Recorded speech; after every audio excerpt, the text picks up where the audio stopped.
Hey, ladies and gentlemen, 𝐾𝐈𝐒𝐿 exposing up yet with another one. Now guys, there is a message that I received yesterday. Somebody called me that wants to talk about affordable housing, and I said, okay, we can talk about affordable housing, but this is something to do with the government, and I'm not ready to risk my life with stories. Do you have evidence of what you're about to tell me? Then they said yes, and then I told them, send everything to me via WhatsApp. You can send anonymously, you can use fake number, I don't care, but you just get me the message with the evidence that actually is pointing to the so-called affordable housing. Pointing. Anyway, so this is how it goes. Hello TWD, nilikuwa nimekukall kuhusu affordable housing. I hope this is a safe place to communicate. And I said yes. So, this is how the guy goes ahead and tells me. Initially, watu wa Mukuru walikuwa wanalipa 200 ya registration. Then unakuwa allocated a bed sitter, a 1B, that is 1 bedroom, and a 2B, 2 bedroom. After hapo, wakachange. Wakasema kama huna 32,000 kwa bed sitter, huwezi pata. 1B ilikuwa 48,000 deposit, and 2B ilikuwa 64,000 deposit. Sasa juzi, wamechange sahi, kama huna 67,000, huwezi pewa hiyo nyumba ya Mukuru ya affordable, na kama una 84,000, I think this is 1B. Sasa kama una 67,000 uwezi patiwa 1B, na kama una 84,000 uwezi pewa 2B huku Mukuru. Chenye kinashtua zaidi ni kwamba hii Mukuru affordable ndio wamepandisha hizo rents na deposits. Other projects hazijapandishwa. Sasa niambie, mtu wa slum ukimuitisha 67 ama 85k ndio umpe nyumba, ita make sense kweli? Na pia hii affordable walikuwa wamesema ni ya maskini surely. Na another thing, hizo nyumba zote ziko sold out, kumaanisha maskini wa slum hawawezi pata tena.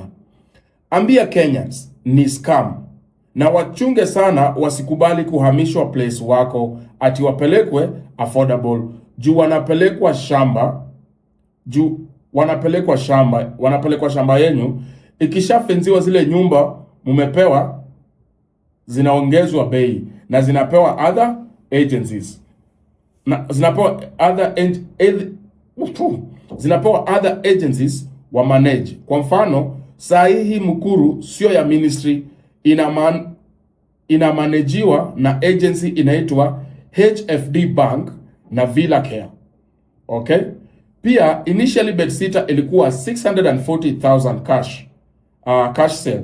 Sahi ni 997,000 Kenya shillings. 1 bedroom ilikuwa 960,000. Sahi ni 1.3 million Kenyan shillings. 2B ilikuwa 1.2 million, sahi ni 1.6 million. Okay? Ile sehemu ya Mukuru na Magharibi slum ilibomolewa, ishakuwa fenced. So sahi hawawezi rudi huko, na hizi nyumba hawawezi afford hiyo bei. Now it is crisis. So the person sent me the prices that were there initially, of which you can see now they have been raised. Okay? So I asked, I need to see the contract. What is the contract saying? Because the contract is the most important thing in any agreement. So I was sent the contract because you have to be sure, isn't it? So I went through the contract, and believe me guys, I'll just read as it is. I'll not add anything or reduce it to anything. So okay, I'm writing it kidogo, so I'll have to come close sometimes.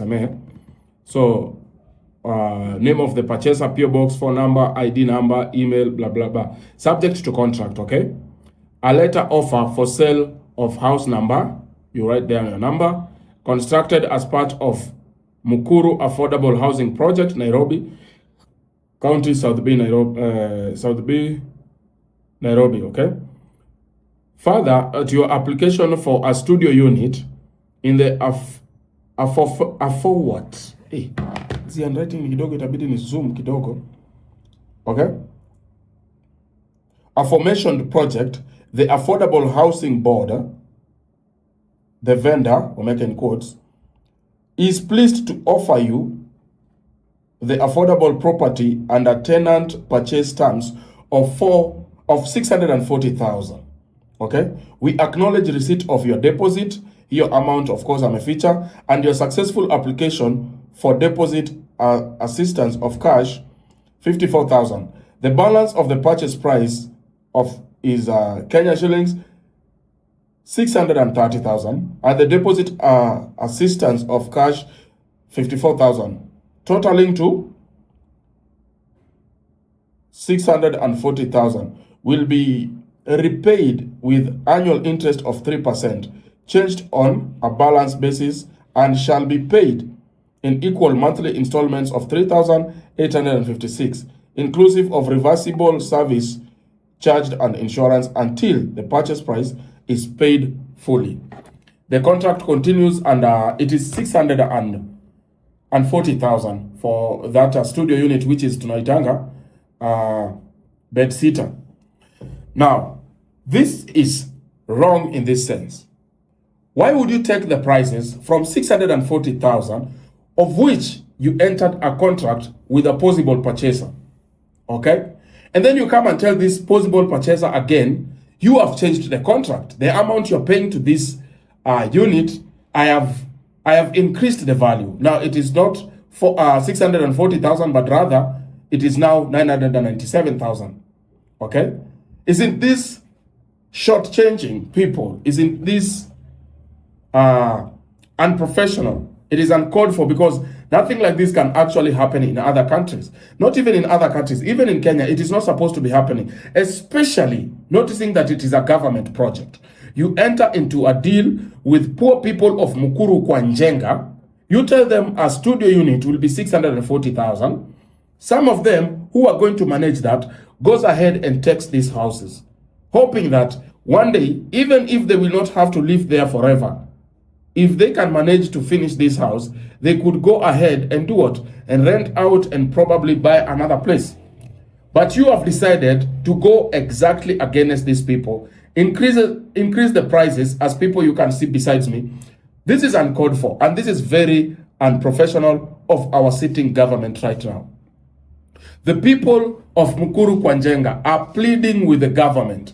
Why have you increased the prices of the units of Mukuru kwa Njenga, where you had already entered into an agreement and signed contracts in the presence of lawyers who, again, I hear they were asking for 5,000. Why would you increase or change the prices in the middle of the contract when people have been paying the agreed amounts? This is not a default. This is not a lie. This is what is happening. You had not changed those prices, and right now you have changed those prices. Why would you do that? So this is what is happening. If you are in abroad, maybe you are in America, you are in Europe, and you had invested in these properties, that it was a government property, so you are guaranteed that you will not be shortchanged. Actually, the people of Mukuru kwa Njenga feel that they have been shortchanged by the changes of the prices of a contract they had already signed and are paying now. So if you are abroad and you're purchasing these houses, you've put your money there. Be warned, beware, because it is not as promised, but a change of things, which again, as an individual citizen, you cannot go against. So watu wa Mukuru mnaambiwa hivi, ask people not to be moved from their houses ati wanapelekwa affordable. Ni uongo, unahamishwa na unadampiwa. Na by the time unakam, either nyumba imefungwa ama imeshapatiwa mtu mwingine. So please, usikubali kuhamishwa hapo huko. That is the last message that I got from these guys. So for the government, this is I don't know how to put this one, but this is wrong. Like, wrong can't be right and right can't be wrong. So you need to fix on this matter. And unfortunately, I don't know if this ever is going to be fixed. And also, before you purchase these houses, please be sure the houses are on the right governmental land. Because if it is on riparian land, if it is on private lands, again, you might be evicted, or you might never get that title deed for the property you're alleging is yours. Thank you so much, guys. Let us be informed. Make sure you subscribe. Road to 500,000.